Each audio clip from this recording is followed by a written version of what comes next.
Knowing where you're going sure makes it easier to get there, right? So this is what we're going to talk about just for a minute. This is 12 steps to preparedness, 12 steps to food storage. And I know you know what the first step is already. I may revise these at a later date, but for today, I think this is the right order. We'll see. The first item for food storage, in my humble opinion, is water. Usually everybody says get your water first. It doesn't have to cost money. You get a food grade plastic that juice or pop or water has come in. You could very easily take these bottles of water. Let's say I have a case of water in the garage, and as soon as I empty one, like I drink spring water, as soon as I empty one, I could rinse it out in hot water and fill it up with tap water and tighten the lid down and stick it away. And I could do that for 2 weeks, and then I would know for sure that that's how much drinking water I would need normally in a 2 week period. I can't set for you how much water you need to store. It's a personal decision, but for drinking water, that would be a very accurate way is to take every bottle that you emptied. I put a straw in these and put a little dish soap in there, a little tiny drop of dish soap and some hot water and swish it around and rinse it out with hot water and then fill it up with tap water. And you could use it at least in baking or cooking if you didn't want to drink it. Maybe you would want all commercial water for your drinking water. So water, number one, it doesn't have to cost you money. It can be absolutely free. Just refill your bottles, stick them away out of sunlight and away from direct heat, direct sources of heat. Step number one is water.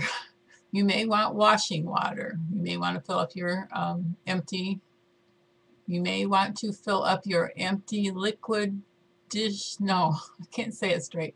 You want to fill up your empty liquid laundry detergent bottles with water, and then you've already got soap in it. If you want to wash out blue jeans or underwear or whatever, your business. So there's water. That's all we're going to say about water. Step number two, if you have babies or toddlers, you're going to want to provide all of their day-to-day needs. If you're not nursing, you're going to obviously need formula. Diapers would be a really good idea to keep those stacked ahead.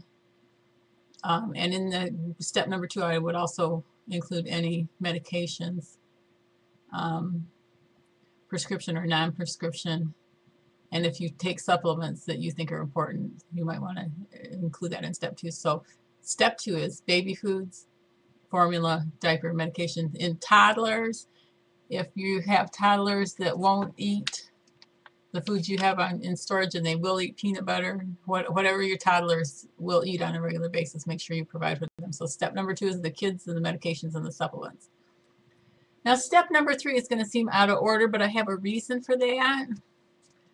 Step number three is salt, yeast, baking powder, and things like cocoa. I thought I brought the cocoa, but I didn't.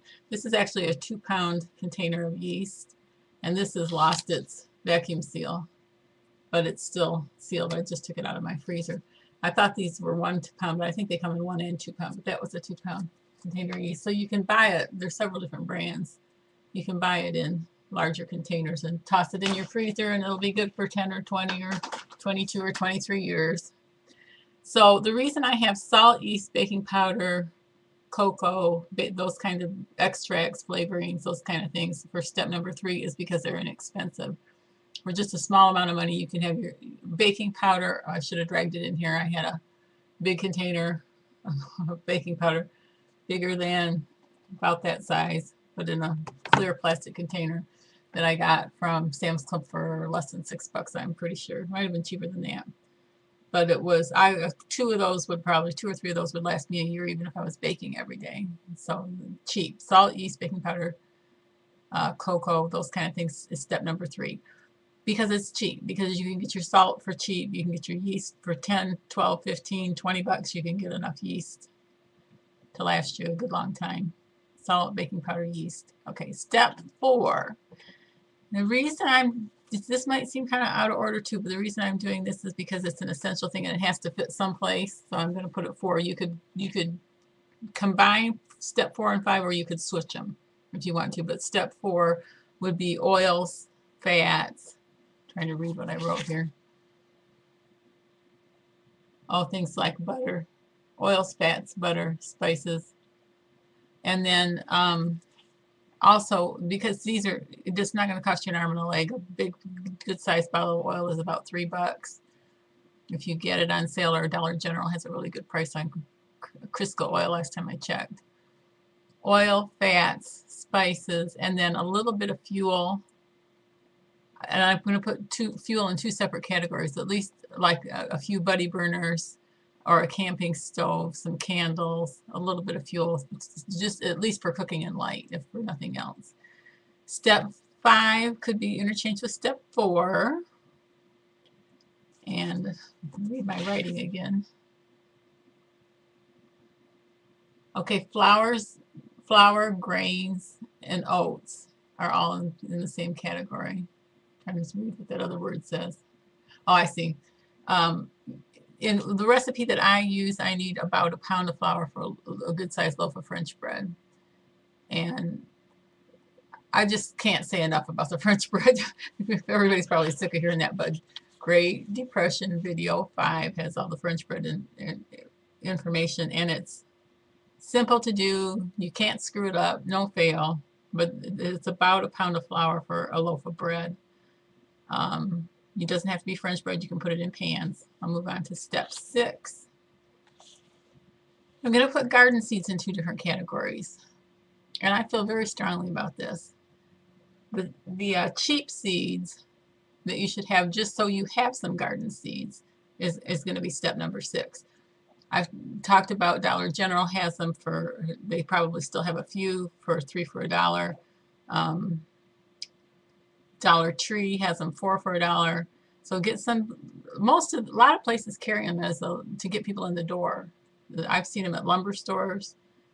They probably have them at Lowe's, but a lot of places carry them for cheap.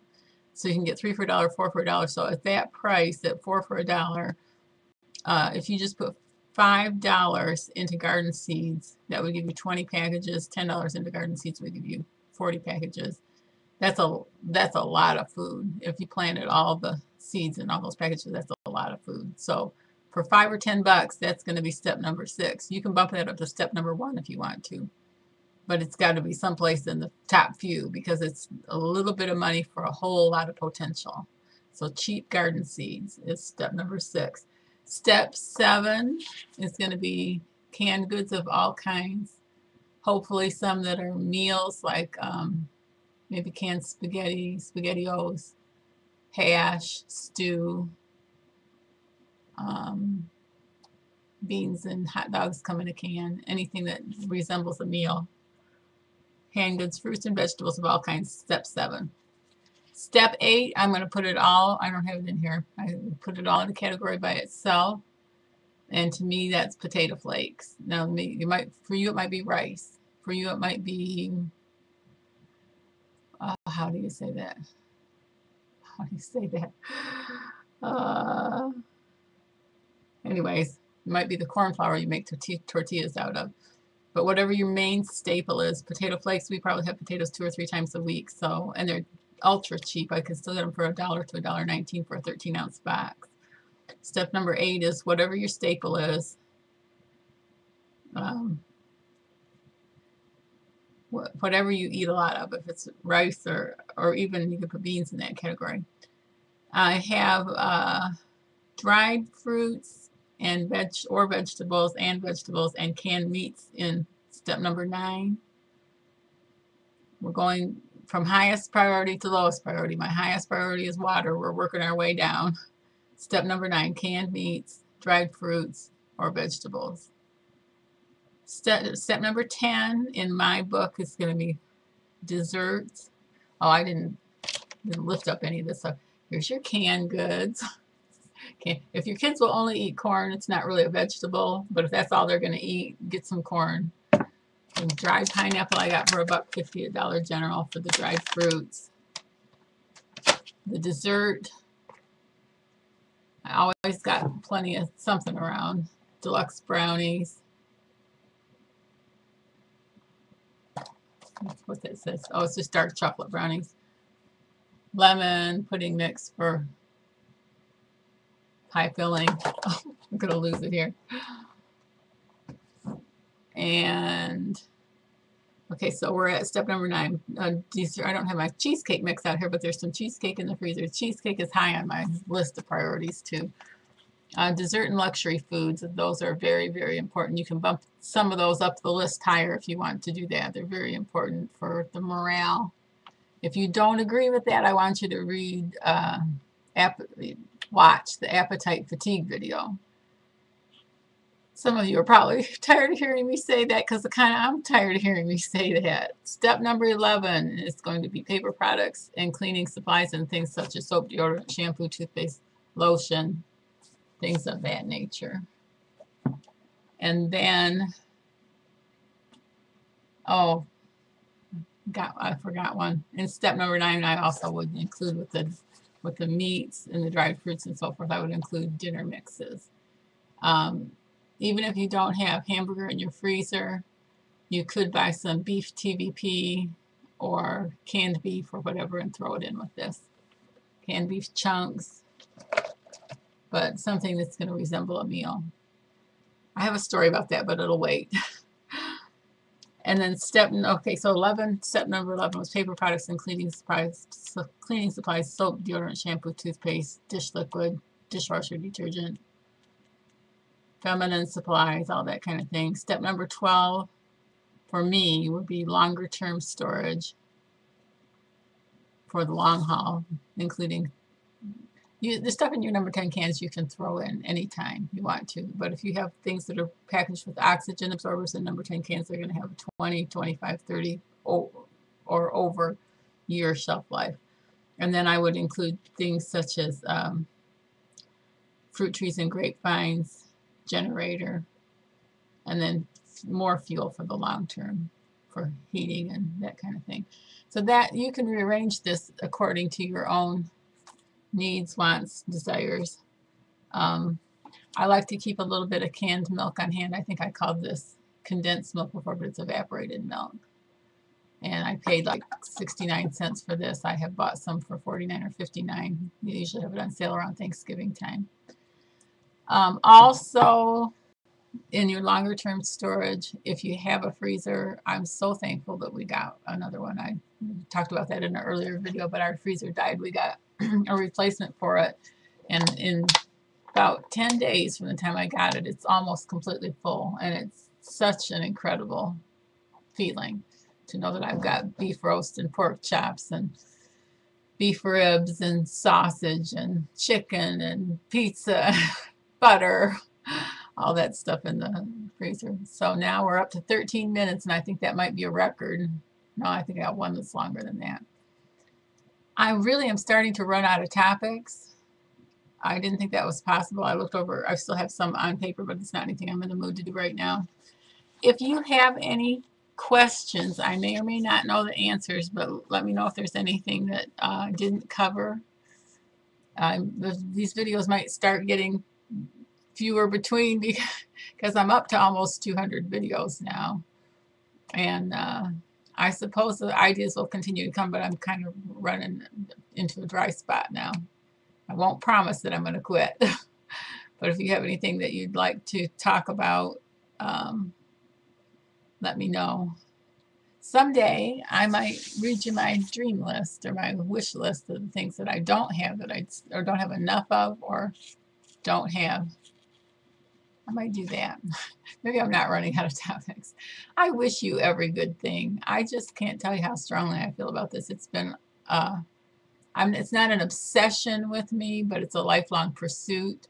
I've always tried to keep stocked enough on things. We have never run out of toilet paper in 32 years of being married. Never run out of toothpaste. We have never had, well, I'm not going to say we never run out of milk, but we've never had to run to the store to get milk or eggs. I've usually had some dry egg on hand I can bake. I keep a little packet of that in the fridge. And we have like never run dry of things like that. I don't have the energy to be running back and forth to the store for we don't have any toilet paper, we don't have any soap, or we're out of laundry detergent. If I'm down to, I've got 2 or 3 big buckets of laundry detergent